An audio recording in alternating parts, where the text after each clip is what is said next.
Hi folks, I'm Glenda Bailey-Mershon. Writer breaks bones. That's not a headline you see very often, but a number of weeks ago I fell flat on my butt in the kitchen and sustained a compression fracture in my spine.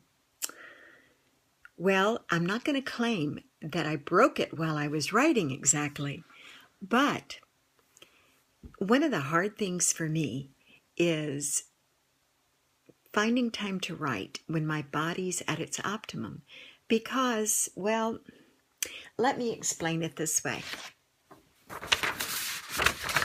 This is a pretty ordinary looking spine, right?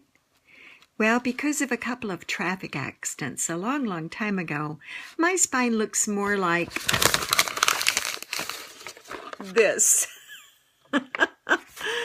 Well, okay, even a little worse than that maybe. It doesn't want to crinkle in the right spot. But I've had some injuries a long time ago.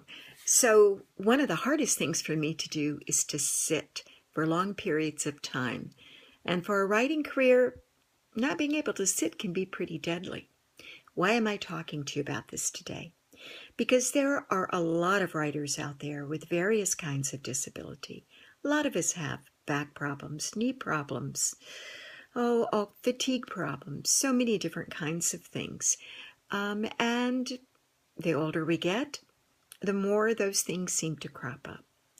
So people often ask me, how do you make time to write given your health issues?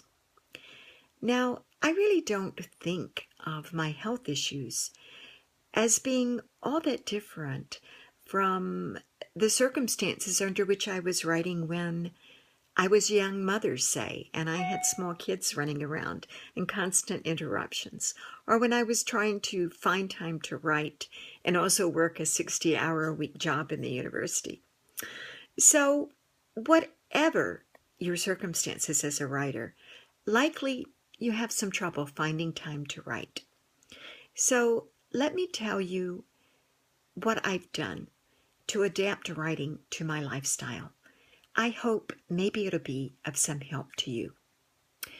First of all, I found there's no excuse for not taking notes and, if necessary, making outlines.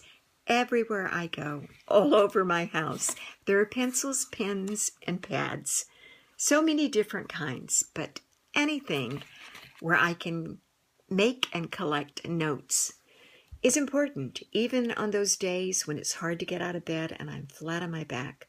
Usually I can manage a few notes and occasionally a sentence or two, maybe even a whole poem. So that's one thing. Make it convenient for yourself and fit it into your physical reality, your physical environment, where you are most often. I find I'm writing, of course, often in my office, but sometimes in my lounge chair, sometimes in my bed, sometimes, one of my favorite places, on my screened-in porch, with my doggie cuddled up next to me. So make it convenient for yourself. In terms of time commitment, it's hard for me to write all day, every day. As a matter of fact, it's darn nigh impossible.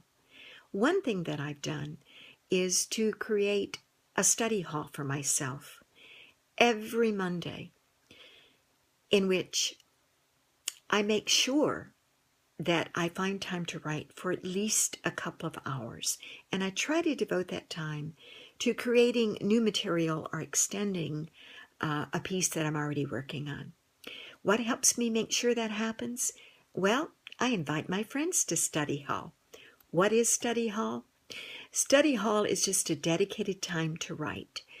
You can invite your friends to your house or go to your friend's house. Of course, you have to make sure that you're writing and not visiting. But for me, I do it online by just checking in with my friends on my blog, which is at www.weaversknot.me. That's www.weaversknot.me. You're invited every Monday from 10 to 12. Now, I also try to write and create new material every Wednesday and Friday at the same time. But because the rest of the week tends to get kind of up for grabs, I can't always make sure that that happens. Instead, what I do is try to make sure I write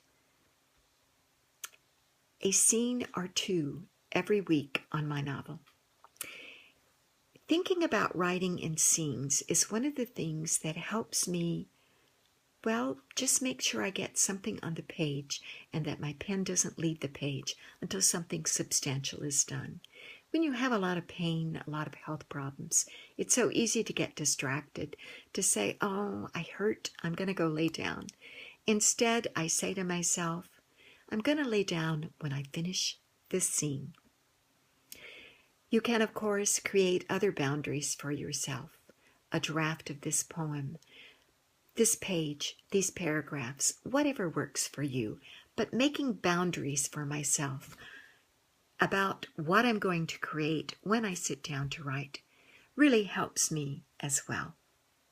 So there you have a few of my tips about how to make time for your writing and how to write when you have disabilities, health issues, other impediments to your time commitments.